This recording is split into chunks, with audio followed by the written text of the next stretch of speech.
参见陛下。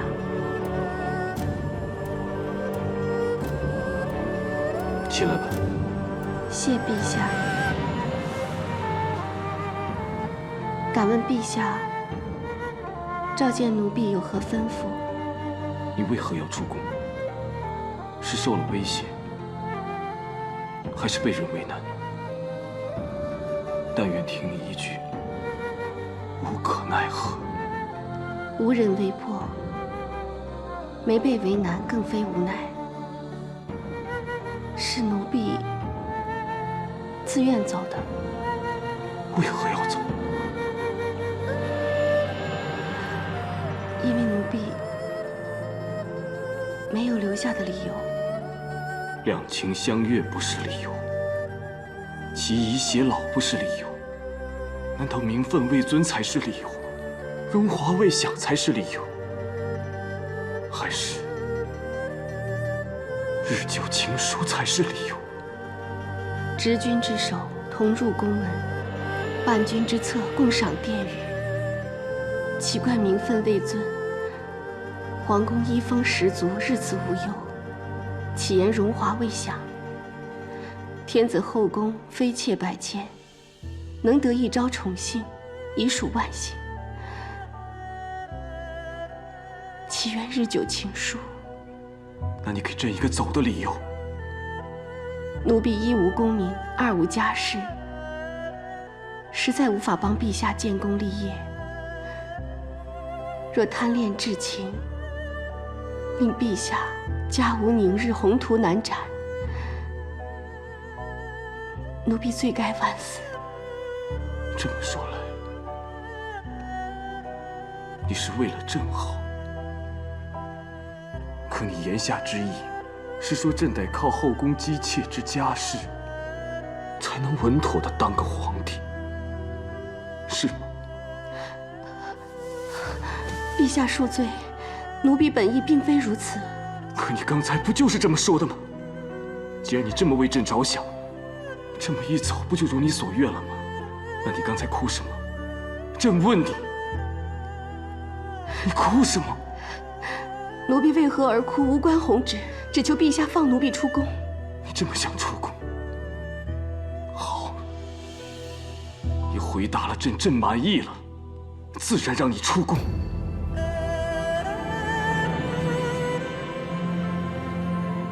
为什么回答不出来？是舍不得朕吗？抬头看朕。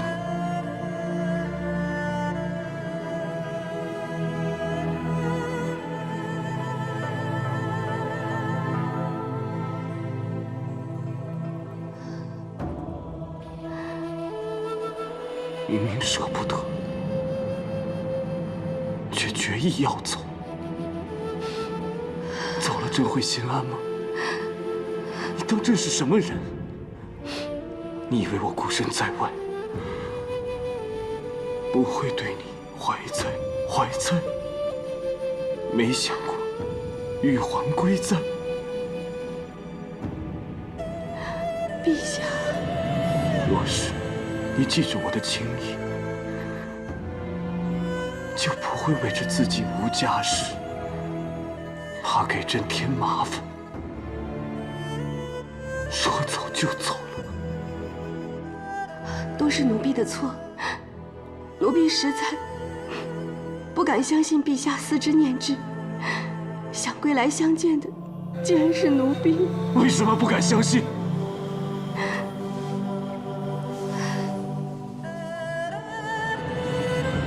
你可知道，每晨更衣，朕便忆起上衣轩中的纤纤玉手，路上清风吹拂，便想到玉河船上的悠悠青丝。夜里抬头看星，便惦记长安城里待朕守护之人。我刚才见你在出宫人队伍之中有多难受，我好想质问皇后，是否是她逼迫你离开？又没想着，难道是朕回来之后，为了如山的奏折没有及时找你，你就失望要走？你可知道，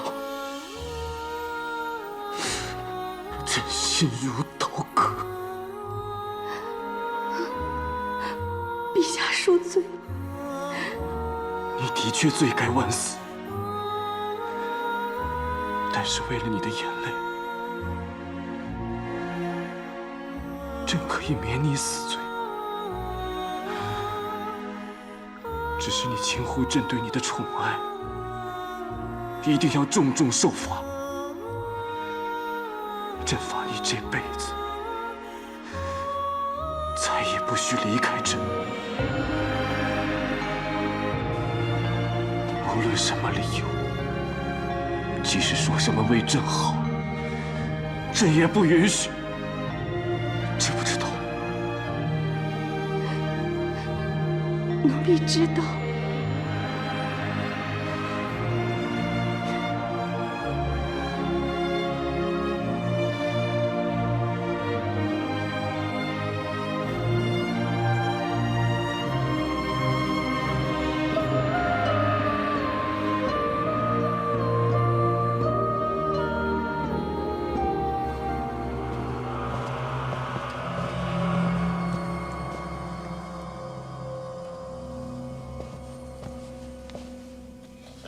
退下吧。诺。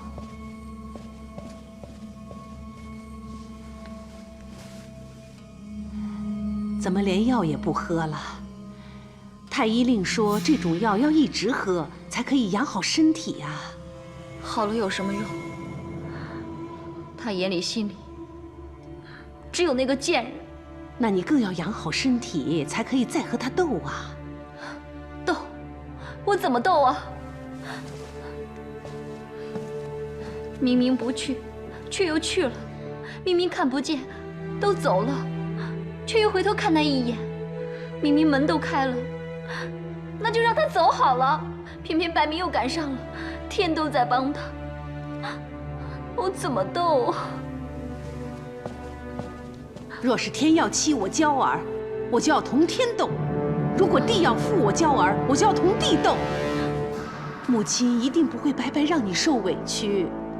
你要争要斗的第一件事，就是要先养好身体；第二件事，你就是要忍。母亲，你要我去忍一个低贱的歌姬啊？刚才皇上看见那贱人之后，有质问你吗？那倒没有。那不就是了？看来皇上还是顾念这份夫妻情分的。你忍，皇上见你识大体，自然会心存感激。如果不忍，那就军心尽失了。你要好好守候在夫君身边，讨他欢心才是啊。娇儿，如今我们就让魏姬疏于防范，再趁机抓他把柄。这就叫做将欲弱之，必固强之；将欲取之，必固与之。你母亲历经两朝前庭后宫诸般争斗，什么阴谋诡计没见过？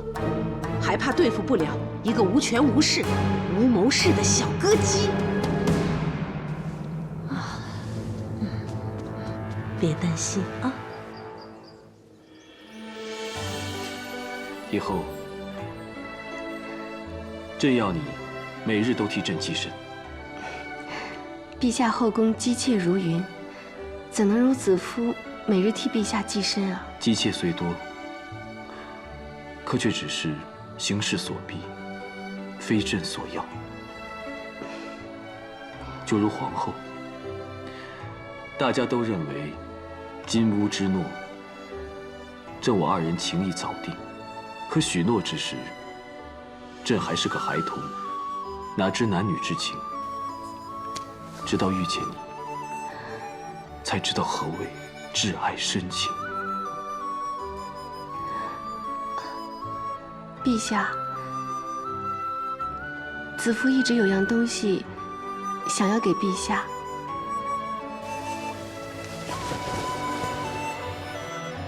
子夫这一年的心意，全在此丝锦之上。陛下出宫之后，子夫便将思念化作丝线，从抽丝到挑丝，再到织出丝锦，再用丝线将这国土一一绣上。边绣边想着陛下身在何方，在做何事。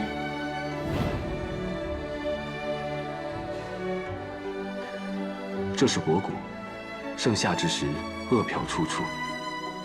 朕再次开仓赈灾。你说过，儿时曾因天灾流离失所，此乃池阳。隆冬之时，漫地飞雪。朕在此发放寒意。夜深人静之时，就想起你首次在宫中过冬，孤苦伶仃，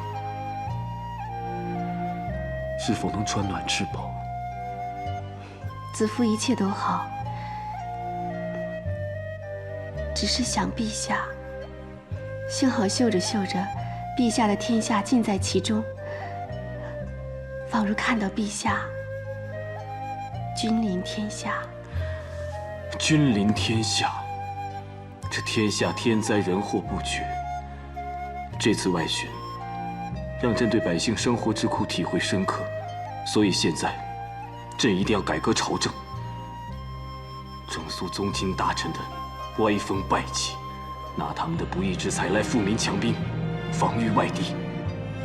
陛下，到那时候，朕便要与你踏遍九州，到此图上的每一个角落，亲都百姓，和乐富足。那子夫也要在这图上绣一个和字，祝我大汉天下和乐富足。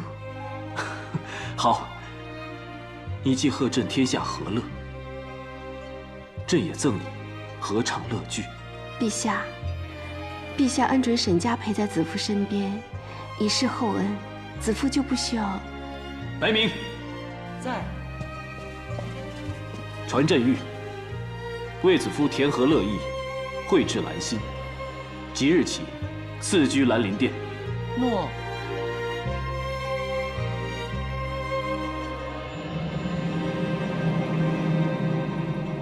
哎呀，这和以前就不一样了，哎，是不是？这回就好了。哇，哎呦，真是华丽呀！哎呀呀！你看，哎，这边，你看，哎呦，真好啊！哎，你看这啊，子夫，这里精致素雅，真与你相称。皇上真是有心思呢。我就说皇上记挂我们子夫，爱屋及乌，连我和易老头都跟着迁进新殿，可见我们子夫多得宠啊！肯定很快就要封夫人了。哟，之前不是说什么帝皇无情吗？你知道什么叫此一时彼一时吗？就知道挑人错处。你呀，先好好读书，长点见识吧。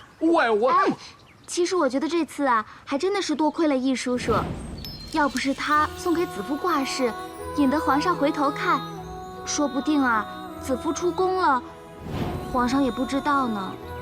歪打正着走运罢了，而且是借的子夫的运。无论如何，都要谢谢易叔叔。哎，听到没有啊？听到没有？这才像话嘛！姐姐，看我带谁来贺你？段大哥。魏姬，段大哥什么时候回来的？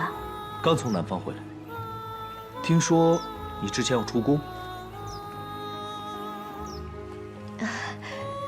都过去了。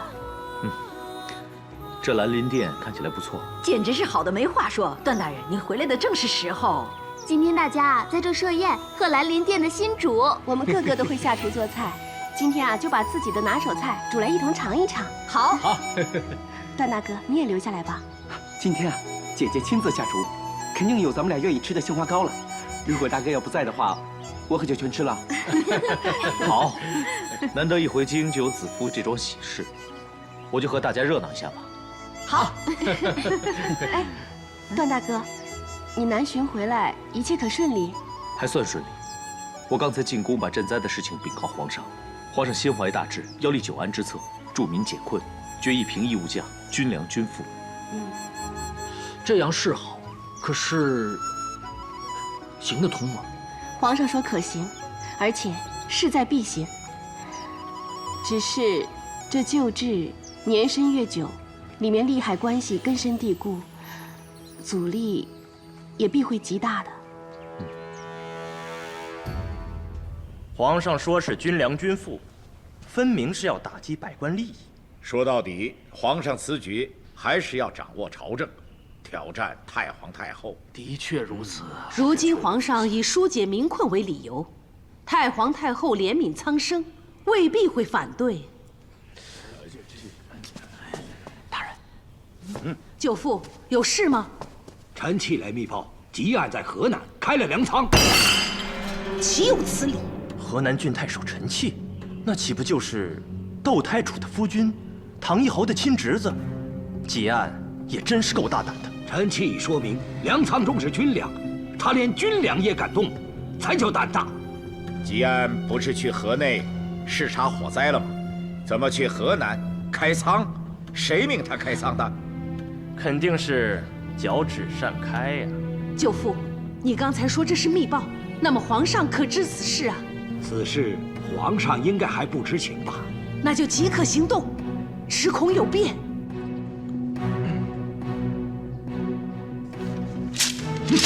什么调度困难，纵容贪赃，其实都是在互相包庇。这些宗亲争权夺利，就说是刘家、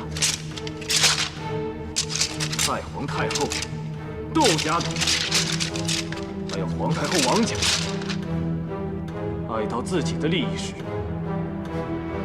谁还顾念朕这个亲戚？陛下息怒！息怒？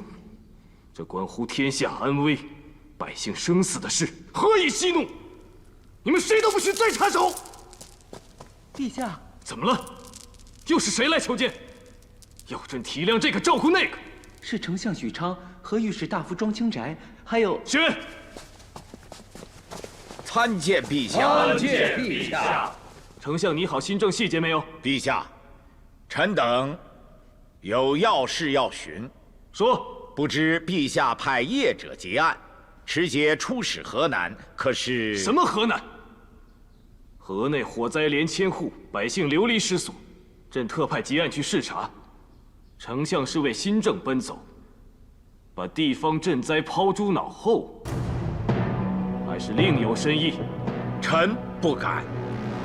只是地方官员报称，结案在河南，持节逼令河南太守陈契擅发官仓军粮。既然是陛下派吉案去河内，看来吉案在河南的所作所为就是交旨了。臣正是交旨，罪臣吉案拜见陛下。吉案，这到底是怎么回事？回陛下，臣这次解河内灾民之困后，回京路过河南，见河南水灾缺粮，饿殍遍野，导致父子相食。臣权宜行事，持节发河南仓粟，以赈灾民。陛下，吉案既是赈灾，情有可原。吉案放的是军粮，陛下，兵法云：军无粮，则必亡。够了！臣大胆，但不能不谏。只恐陛下日后政令不同，军威有损呐。臣宁伏法，以挽军威。来人，将吉案下狱戴罪。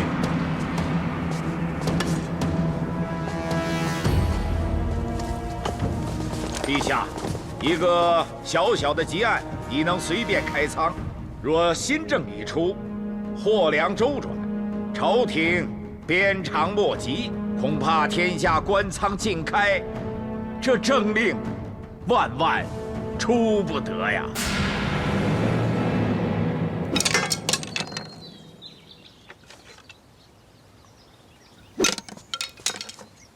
参见陛下。快来，快来！陪朕投壶。也不知道今日怎么了，手感极坏。就等你给朕添添运气。小臣的手气哪及得上陛下分毫呢？不过陛下，臣倒有一事要向陛下禀告。说。臣闻说朝丞相准备向东宫禀报结案开仓之事，以此游说太皇太后力阻新政。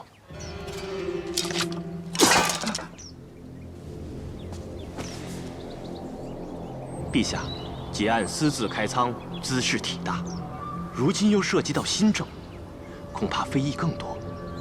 何不？不用说，新政不推，其他事朕也不管了。邓弘，传朕口谕，明日不早朝，朝政之事就由丞相许昌和御史大夫庄清宅代理。陛下，反正朕做什么都受阻，不如去赏歌舞之乐，听丝竹之声。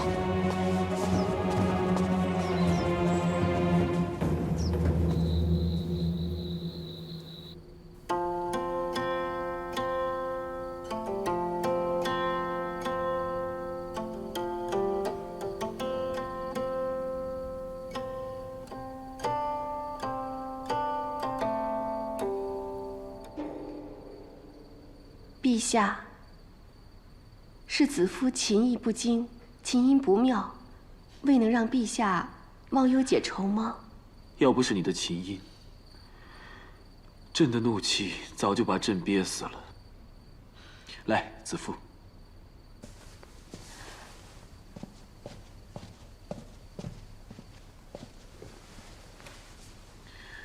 朕还是皇帝吗？陛下为何这么说？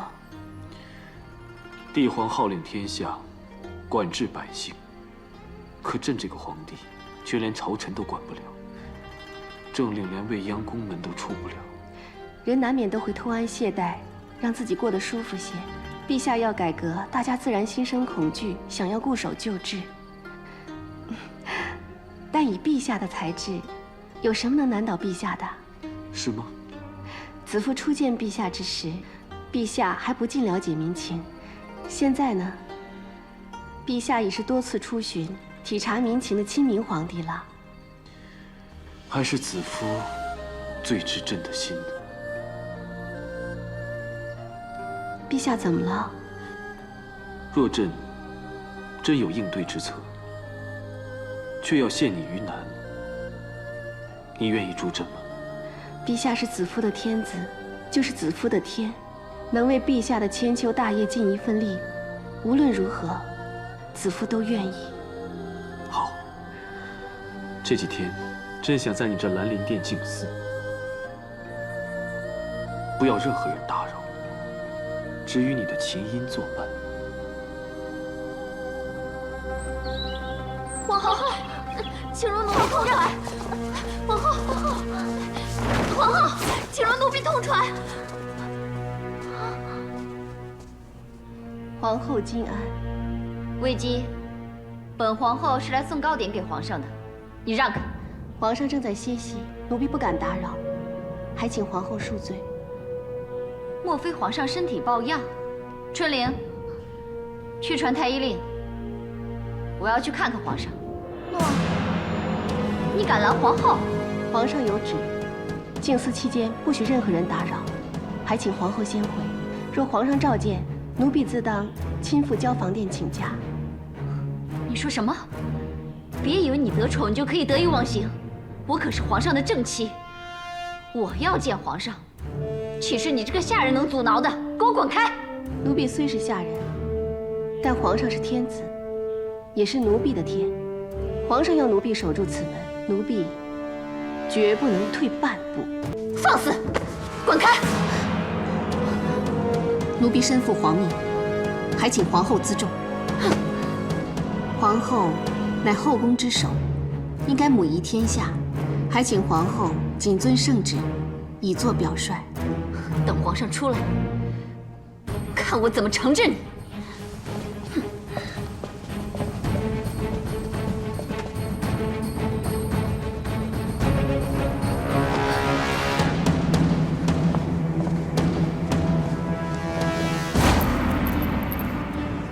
皇上是天子，也就是奴婢的天。皇上要奴婢守住此门，奴婢就绝不能退一步。奴婢身负皇命，请皇后自重，谨遵圣旨，以作表率。你的女儿，堂堂大汉的皇后，刚才就被他挡在他的门外。你叫我忍，结果我却如此受欺负。你是不是说皇上在兰陵殿闭门不出，连你都不肯见啊？哼，那很好啊。好？怎么好啊？皇上只顾着和那个小贱人同乐，连见我一眼都不肯，还吩咐那个贱人来挡我。这才好啊！真是天助我儿啊！皇上留在兰陵殿不出，越久就越足以构成为姬魅惑圣上之罪。哼！莫西王下，褒姒灭周，女子祸国，素来是历代皇帝甚为忌防的呀。母亲说的是，这件事情要是让祖母知道，看他怎么收场。哎，你可先别着急，还要忍啊！你现在只管好好孝顺祖母，侍奉在侧。再过几天，让人看看哪一个是贤德皇后，哪一个是妖媚姬妾。到时候祖母自会为你做主的啊！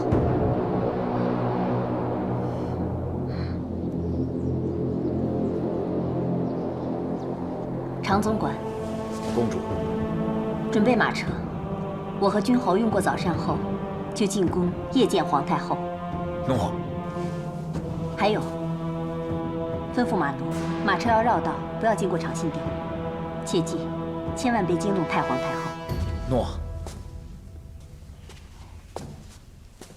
参见公主。你休假结束来这里辞行的？是，承公主厚恩，许我在藏书阁中沉浸书海。最近一段时间，卫青受益匪浅，刚刚看到这卷，不知可否借回宫中详阅？我早就跟你说过，准你随意借阅，以后不需要再问我了。谢公主。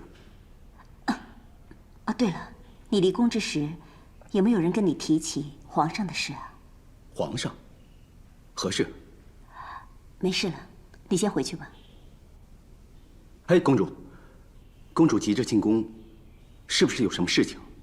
公主特意问了卫青，莫非此事跟姐姐有关？皇上久留兰陵殿，闭门不出，皇太后急召我进宫。前阵，姐姐跟我说，最近先不要去找她，说皇上在兰陵殿议事，不方便让我去。此事一定别有内情，求公主从中斡旋。这件事我自会处理。我此次进宫，就是要看看到底出了什么事。你担心你姐姐，我又何尝不会担心我的弟弟？没别的事，你先回去吧。不用叫医公，你就煮上次的润肺汤给我喝就好了。快去叫楚公主。诺。你怎么了？我刚才出去前还好好的呢。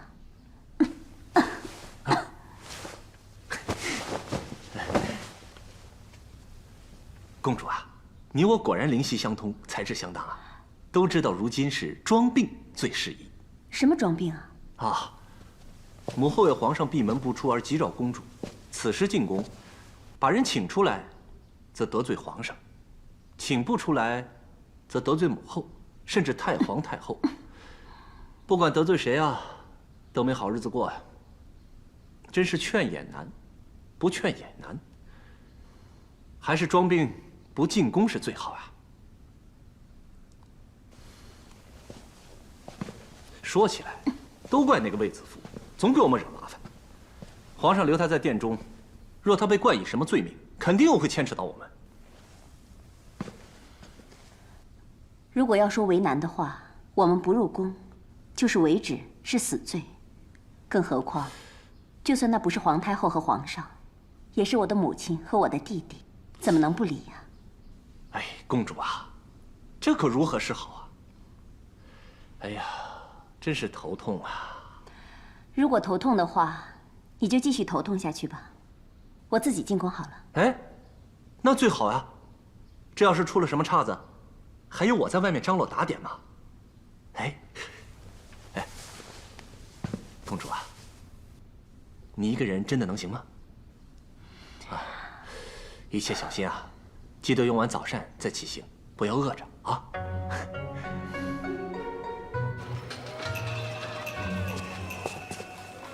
公主，你怎么在这里？公主抱恙，卫青想护送公主进宫。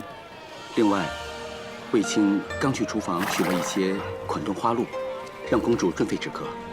你怎么知道？虽然公主强装没事，但是卫青看到公主一直在咳嗽。你是想随我进宫看你姐姐吧？卫青担心姐姐，也担心公主。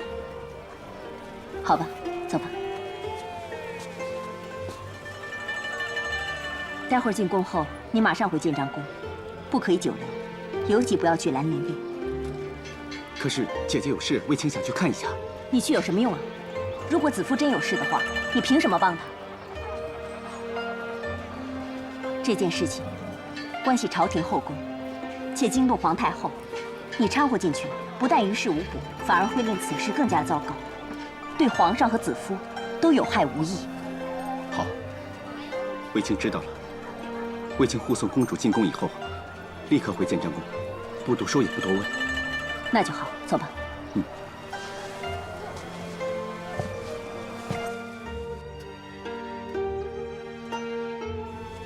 皇帝连日闭门不出，我昨日召见他都没来，今日又不早朝，实在叫人担心呢。皇上心症受阻，应该只是一时之气，所以才会。一时之气，过这几天也该闹够了。禀皇太后，马车已备好。走，去兰陵殿。女儿啊，你一直和皇帝亲厚，魏姬又是你一手提拔的，你要想办法把你弟弟劝出来，否则这事让你祖母知道，后果不堪设想。祖母也是很疼皇上的，只要跟祖母好好说明，祖母她也不会。只怕有人添油加醋。魏姬先前与皇后母女风波不断，我听说这魏姬连皇后都敢拦阻，我倒要看看我这个皇太后去，她敢不敢拦？走。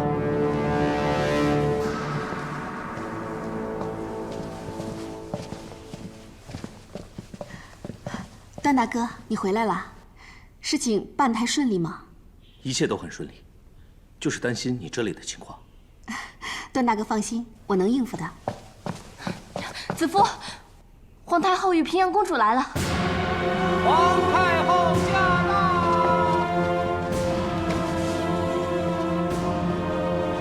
参见皇太后，参见公主。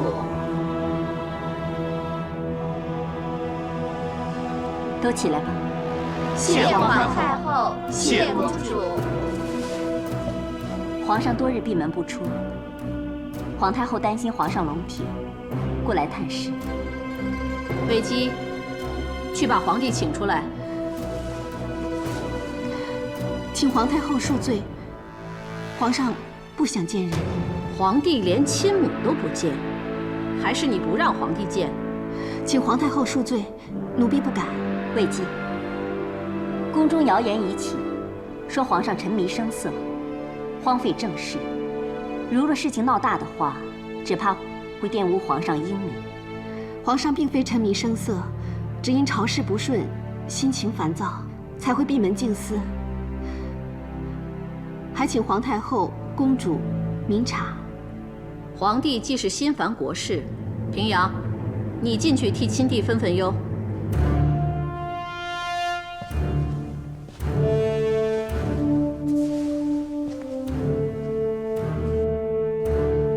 皇上这几日胃口好吗？皇上吃得香，睡得好，身体安康，就是怒气未消。母后，以往弟弟心烦，都是食不下咽，睡不康宁，每每要策马出外，奔跑涉猎才能舒坦，但如今却一反常态。而且，此人乃跟在皇上身边的七门仆射段宏，此刻却迟见在此。孩儿相信，这该是皇上的安排，未必就是贪恋美色。嗯，母后，还是等皇上出来再问吧。我愿意等。太皇太后可不一定就此作罢。太皇太后驾到！参见太皇太后。恭迎太皇太后。都起来吧。谢太皇太后。参见太皇太后。平身。谢皇太后。母后要想见谁，去把他召到长信殿便可，何须一驾到此？多日不见皇帝，再不亲自来巡，恐怕就见不到孙儿了。彻儿是忧心国事，皇帝一心为国，是件好事，但国家大事不能轻率。许昌他们反对推行新政，也只是谨慎行事。皇帝听不进去也就罢了，可是现在居然不上早朝，还久居妃妾殿中，这像话吗？娇儿，你亲自去请你夫君出来，和许昌等众臣子当着哀家的面好好聊聊国事。祖母，上次我要去，被指不自重。这次我可不敢去，怕有损皇后威仪，伤了皇后的体面。说这话就不失威仪吗？你是我大汉的皇后，大汉后宫有什么地方是你皇后不能去的？诺。好妹妹，先国而后家，皇上乃一国之君，既然已经下了圣旨，不准打扰。如果贸然闯入，恐怕不太好吧？公主是真怕违抗皇命，还是存心包庇假传圣旨之人呢？我差点忘了，此殿的主人不久前还是平阳府上的歌姬呢。既然皇后不能内进，那就让我这个当姑母的长辈亲自进去请皇上吧。姐姐，平阳这孩子做事一向谨慎，他不可能会包庇人。倒是彻儿，他的秉性你是知道的。彻儿闹脾气不出来见人，是他不对。可是这么多人，硬是要逼他出来，叫他如何自处啊？哼，看来要哀家亲自去请了，看谁还要阻拦，谁都不许跟着。秋萍，走。诺。等等！哪来的拦路狗，竟敢冒犯太皇太后！西门仆夜段虎，奉皇上圣谕，阻止任何人进入兰陵殿内室，强闯者斩。圣谕，你知不知道此乃皇上的亲祖母，就是皇上亲临，也需称臣服命啊！啊！无论是谁，臣识君之路，只知死守军令。好，你既然一心求死，哀家就成全你。来人，在，拖下去斩了。够了！求太皇太后开恩呐！段仆夜确实奉了皇命，并非存心冒犯，求太皇太后开恩！求太皇太后开恩呐！你这个妖女，迷惑皇上，还假传圣旨！来人呐，将卫姬一并拉去处斩，通通拉下去斩了！太皇太后！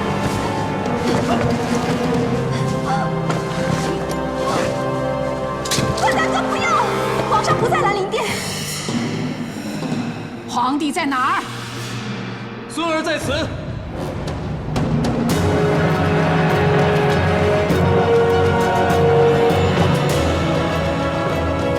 参见皇上。都起来吧。是皇上。太皇太后金安，皇太后万安。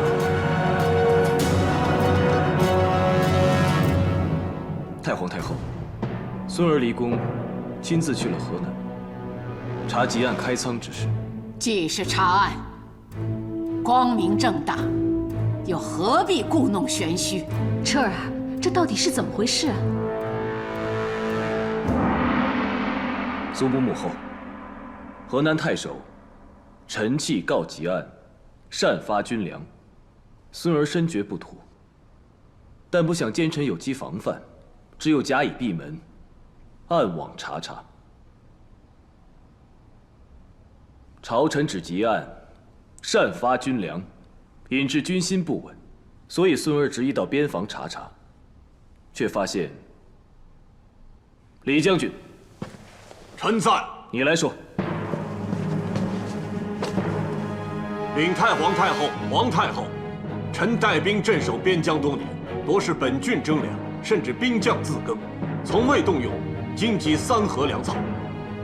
河南太守陈契诬告积案，其实是记恨私卖储粮，谋利不成，却罔顾受灾百姓的性命。孙儿已把如此奸佞之徒就地正法了。杀得好！另外，路上查知，济川王刘明称上贡之物受损不能缴，其实私相授受，更杀害欲告密的中尉。孙儿深知祖母仁厚，不忍杀宗族子孙，故派段宏传旨，废弃王位，贬为庶人。不孝子孙，死不足惜呀！难得皇帝仁德宽厚啊！孙儿先前出外视察，也知道有官员以权谋私，没想到狂妄至此。如今终明白陈契等人为何陈词激昂，反对新政，原来是怕心智之下难以与官员疏通，无法中饱私囊。孙儿此次要还积案公道，更要推行新政，严查所有郡国官员的贪赃之事。太皇太后，陛下，臣等定当尽早商定新政细节，也商讨一下将来军饷的运送。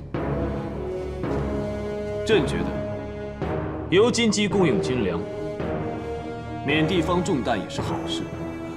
李将军，就请你与众卿下去好好商议。臣等告退。积案留下。臣在。段宏。臣在。魏姬。奴婢在。堂下3人，一个擅自开仓，一个挥剑犯上，一个隐瞒顶撞，又该如何处置啊？其实都是孙儿。哀家不是问你，是问那个连皇后也敢阻拦，哀家的懿旨也敢违逆的人，是不是3个都该死啊？嗯。回禀太皇太后，奴婢以为，一个该赏，一个该放，一个该杀。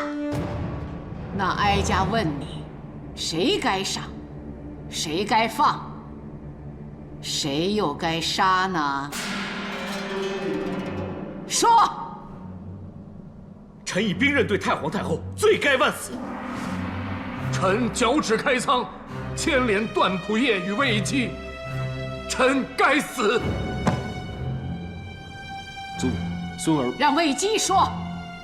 回太皇太后，百姓饥寒则不畏死，不畏死则弑君之危莫如，天下乱之始也。积案虽交之有过，但其放粮之举，抚黎民于水旱之患，止祸乱于未发之前，显皇上以仁德之名，应记一功，功过相抵，该放。那谁又该赏呢？昔日，宋国被楚国围攻，解阳受晋景公之命救宋，不料途中被楚庄王擒获，反要他附送劝降。解阳假意答应，脱险后却宁死也要从晋君命，而被楚庄王。解阳坚持，承命为信，最终楚庄王赦之，而晋君绝之。今段宏受皇命，背礼而承命，忠君而信诺，该赏。那该杀的，就是你了。兰陵殿闭门拒客，虽是对君上守诺，但欺瞒太皇太后与皇太后却非圣意。奴婢作为臣下，作为晚辈，令2位太后奔波伤神，难辞其咎，该杀。说的合情合理呀，母后。如此说来，吉案是该放，段宏是该赏，哼，魏姬是该杀。祖母，魏姬助孙儿查办奸佞，虽然欺瞒2位太后，却情有可原。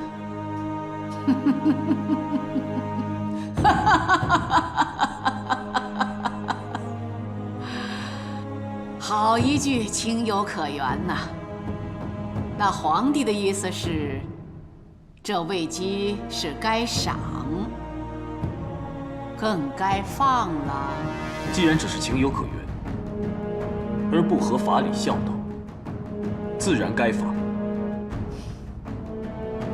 就罚魏姬1年内不予封号，着令继续学习宫规宫礼，以彰显太皇太后仁慈。好，好，好，彻儿，那2个人又该如何处置呢？即按开仓赈灾，功过相抵，迁为荥阳令。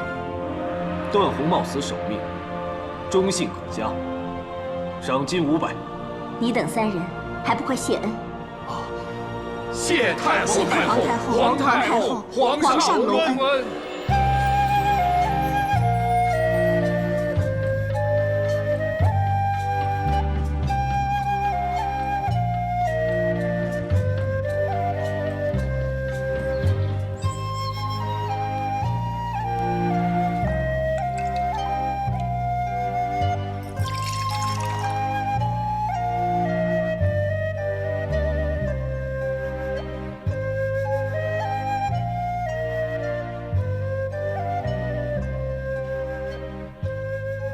温凉恰宜，果甜浓郁，酒香四溢。彻儿果然长大了，再不是祖母强拉硬抱都坐不住的毛躁小子了，越来越有人君之仪了。是祖母教导有方。这一口温酒，只是水、火和果肉的交融，尚且要细心慢煮，何况错综复杂的国事呢？祖母是指孙儿处置以权谋私的臣妾和流民，太过分。奸佞之臣，杀以警重，处置得宜，皇上统帅百官，管理朝政，君主立威，更是无可厚非呀。谢祖母，孙儿今后定当尽心尽力，让百姓依风始祖。彻儿有此决心，祖母就放心了。把你祖父与父皇的基业交给你，只是立国策，不同于执法，不能一步登天。祖母还是不赞成孙儿除旧弊，行新制。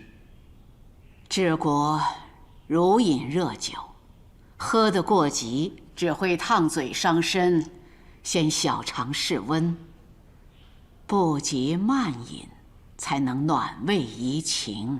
是，祖母。祖母并非要阻你行事，只是哀家身历3朝，深感人心难测，众志难统。为君者若不谨慎，不得百官拥戴，往后的事只会更难呐。孙儿明白，那孙儿就不着急，先找个郡，试行新政，行之有效，再广而推之。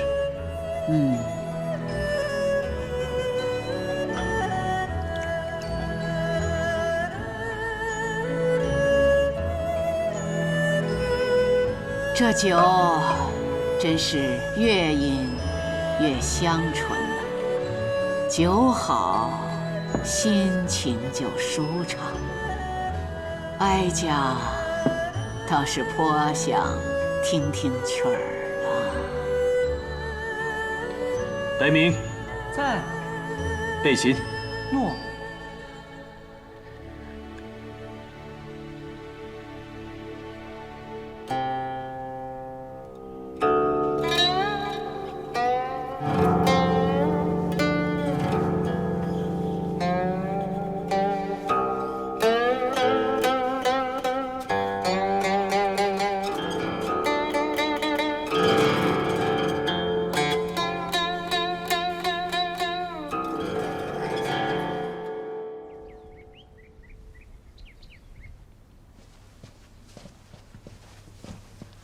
来，叫。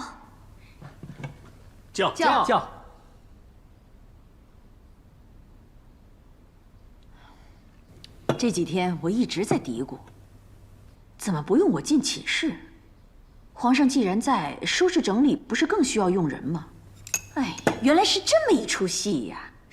说明你这个人信不过，怕你知道了会坏事嘛。你又信得过？你又知道皇上一直不在吗？是我不好，是我不好，是我害大家惶恐不安了。子夫跟段大哥这次能够平安回来，大家就应该好好的、开心的庆祝。今日能够庆祝，最要感谢的是段大哥。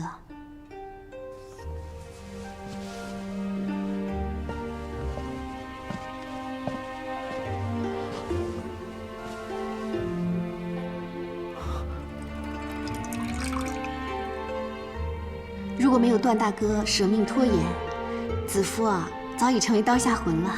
我只是受了皇命，倒是倒是魏姬在危急关头舍身相救，段某敏感妩媚。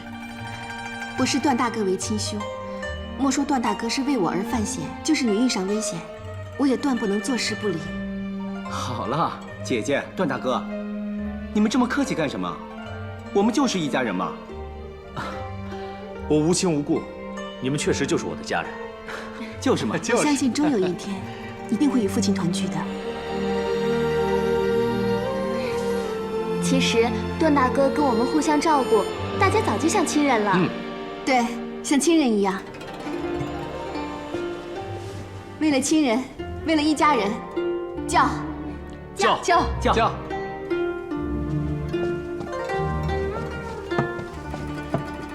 魏姬，皇上召你现在到飞长殿见驾。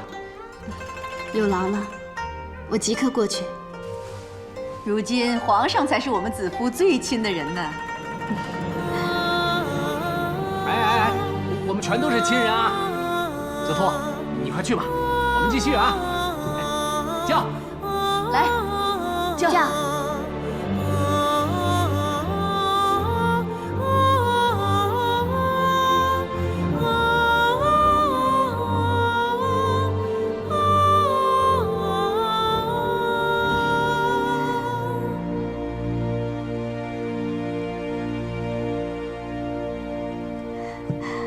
虽然暂时没有正式封号，但喝过这杯酒之后，你我就是夫妻了。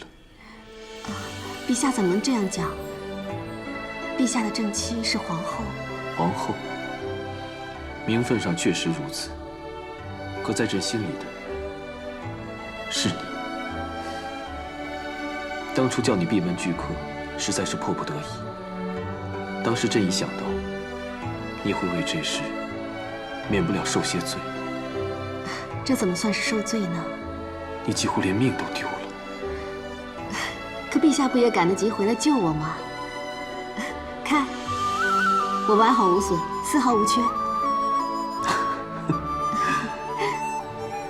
子夫啊，在我心中，不管名分如何，你才是我相知相交的妻。皇后是皇帝的正妻，而你，但愿与你放下身份，做一对朴实绵长、互相扶持的平凡夫妻。朕出宫体察民情时，见到有老妇将罗英视为珍宝，舍命相护。细问才知，民间视此物为女子出嫁的象征，我就命知事做了一条送给你。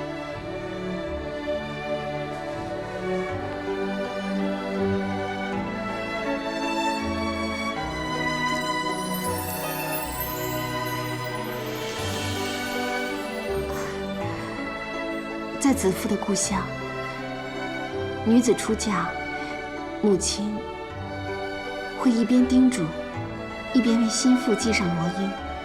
只可惜，子父没有这个机会了。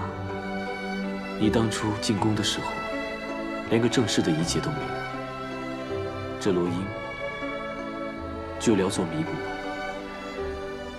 子父为我系身，我为子父系罗缨。陛下，当年高祖皇帝与戚夫人也曾以五色缕相机定情，名为相连爱。送你此物，也是以一缕细丝，尽系你我一生情分。但愿执君之手，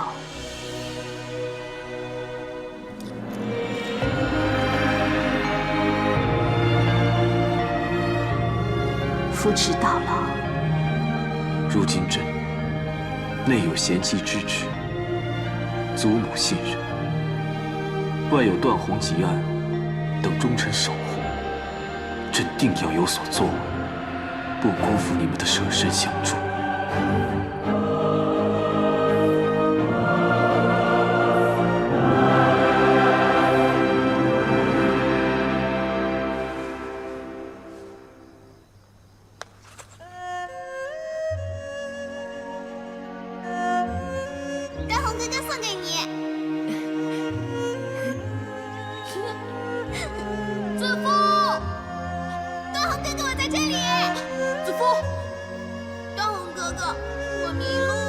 你别怕，我带你回家。你不是说北斗星可以指出方向吗？可是现在看不见星啊。虽然没有星，但是我可以当你的北斗星啊。好啊，走，走。我视段大哥为亲兄，莫说段大哥是为我而犯险，就是你遇上危险，我也断不能坐视不理。为了亲人，为了一家人，叫。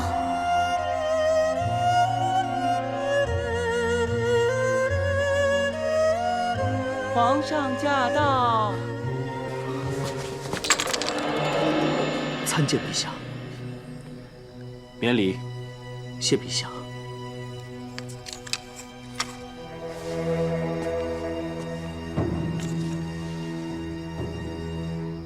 段仆爷将这发丝细心保存，必有什么特别意思吧？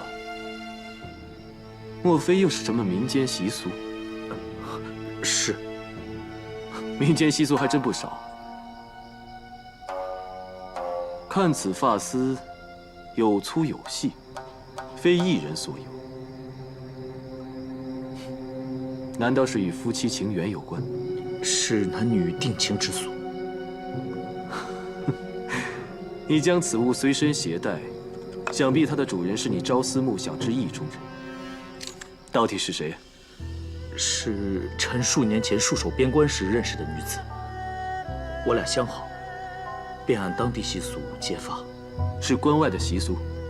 啊，既然牵肠挂肚，连结发都放不下，那何不结成连理？你是朕的忠贞之臣，朕为你赐婚。不，臣不敢，为陛下死忠，乃分内之事。何况那女子已嫁作人妇，想不到你如此痴情，念念不忘已做他人妇的女子。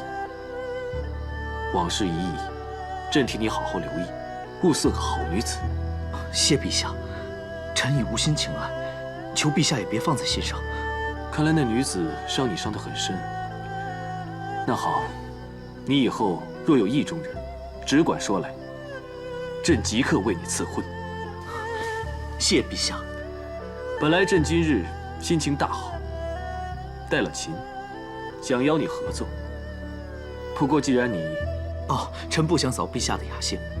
陛下既有琴，臣就跟陛下相和，正好断了这相思苦。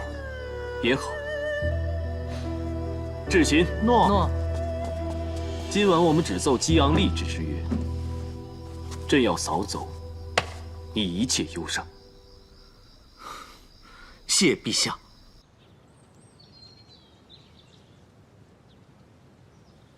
叫你来，是因为太皇太后赏赐了这上好的菊花露，想让你也尝尝。谢太皇太后，谢皇太后。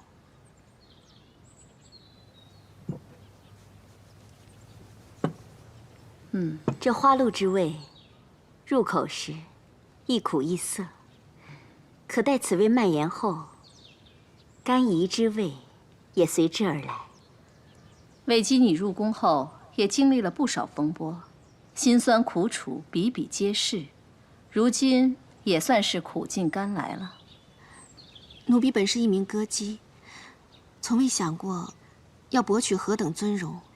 今日能坐于花海中，与皇太后和公主共饮花露，已觉万幸。你若喜欢，这汤露我便悉数赏你。既是赏你的，还不快谢恩？谢太皇太后，谢皇太后。这层层屋檐，一殿隔一殿，离皇帝所居的飞常殿看似不远，可大多数人却要走上几年，甚至几十年。高祖以来，后宫佳丽多不胜数，可真正能得圣宠的，又有几人？有些人总能捷足先登，有些人紧追慢赶，却难以窥见帝颜一面。魏姬能有幸得皇帝专宠，这固然好，但也别开心过头。可知道，正因如此，你便成了众矢之的。奴婢指望可以服侍皇上，实不敢专宠。奴婢感激皇太后提点，自会谨言慎行，与他人以心相待，以求和睦共处，避开一切纷争。我跟皇太后都明白，你从来无心起争端，以后你事事小心就好。奴婢知道。说实在的，我最看重的是皇帝的安泰。若他一边为朝廷操劳，一边又要为后宫烦心，3天2头为一个宠妃奔走筹谋，这成何体统？母后，奴婢谨记教诲，定不会再让皇上烦心。奴婢虽无力掌控人心，却有心掌控自己，绝不会出位僭越，恃宠生骄。望皇太后明察。这就好。思和在。看船备好了没有？诺。今天风和日丽，皇太后有兴致想去游河。魏姬，你也来吧。谢皇太后。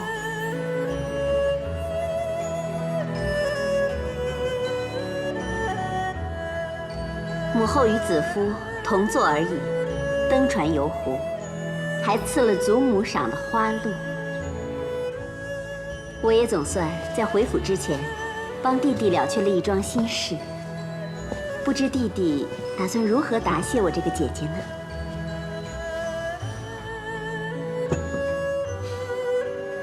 姐姐为我劳心，我自然是要谢的。只是这次赏的另有其人，我想姐姐要的就是这个。